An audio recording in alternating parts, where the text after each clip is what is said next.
ಮಿತ್ರರೇ, ನಿನ್ನೆ ಸರ್ಕಾರವು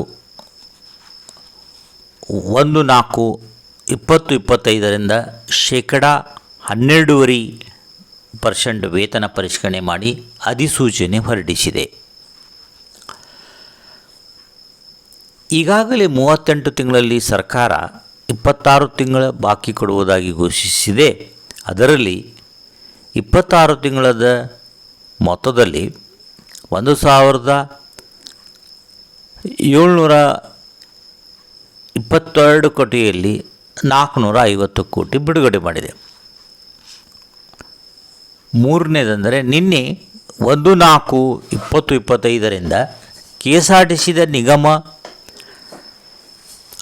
NWKRTC, KKRTC, BMRTC ಸಿಬ್ಬಂದಿಗೆ, ಅಧಿಕಾರಿಗಳಿಗೆ 1/4/2025ರಿಂದ 12.5% ವೇತನ ಪರಿಷ್ಕರಣೆ ಮಾಡಿದೆ. ಹೋದ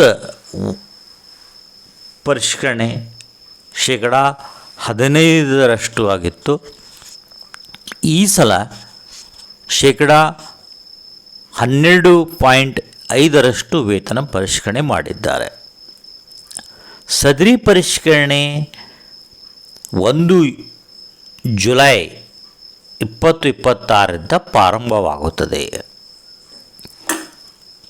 ಮತ್ತು ಹಾಗಾದರೆ 1/4/2025ರಿಂದ 30/6/2026 ಅವಧಿಯಲ್ಲಿ ವೇತನ ಹಿಂಬಾಕಿ ಮುಂದಿನ ಸಂಸ್ಥೆಗಳ ಆರ್ಥಿಕ ಪರಿಸ್ಥಿತಿಗಳ ಅನುಗುಣವಾಗಿ ಪಾವತಿಸಲು ಸರ್ಕಾರ ಅಧಿಸೂಚನೆ ಹೊರಡಿಸಿರುತ್ತಾರೆ.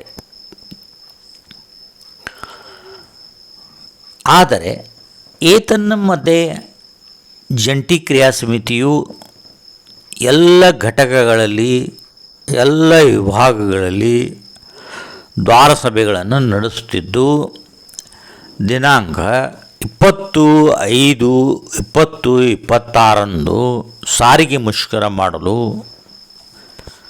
ಈಗಾಗಲೇ ಘೋಷಣೆ ಮಾಡಿದೆ.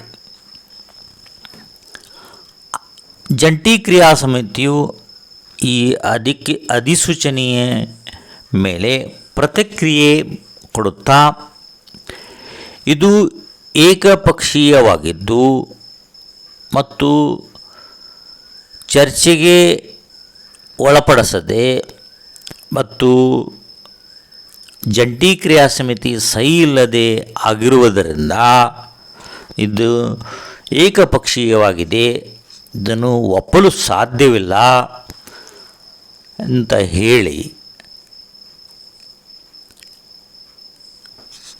ಮುಂದೆ ಹೂಡಿರುವ ಸಾರಿಗೆ ಮುಷ್ಕರ 20/5/2026ರಂದು ಗ್ಯಾರಂಟಿಯಾಗಿ ಮುಷ್ಕರ ಮಾಡುವುದಾಗಿ ಎಚ್ಚರಿಸಿದೆ. ಮತ್ತು ಜಂಟಿ ಕ್ರಿಯಾ ಸಮಿತಿಯು ಈ ಅಧಿಸೂಚನೆಯನ್ನು ಒಪ್ಪುವುದಿಲ್ಲವೆಂದು ಪತ್ರಿಕಾ ಮಾಧ್ಯಮದಲ್ಲಿ ತಿಳಿದುಬಂದಿದೆ.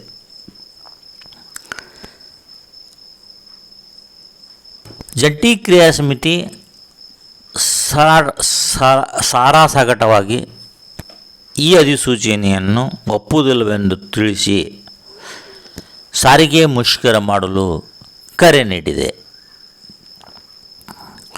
ಈಗಾಗಲೇ ಜಂಟಿ ಕ್ರಿಯಾ ಸಮಿತಿಯು 1/1/2024ರಿಂದಲೇ ವೇತನ ಒಪ್ಪಂದ ಮಾಡಬೇಕು ಹಾಗೂ 25% ವೇತನ ಹೆಚ್ಚಳಕ್ಕಾಗಿ 20/5/2026ರಿಂದ ನಿಗದಿಯಾಗಿರುವ ಮುಷ್ಕರಕ್ಕೆ ನಾವು ಸಿದ್ಧರಾಗಿದ್ದೇವೆ ಅಂತ ಹೇಳಿದ್ದಾರೆ.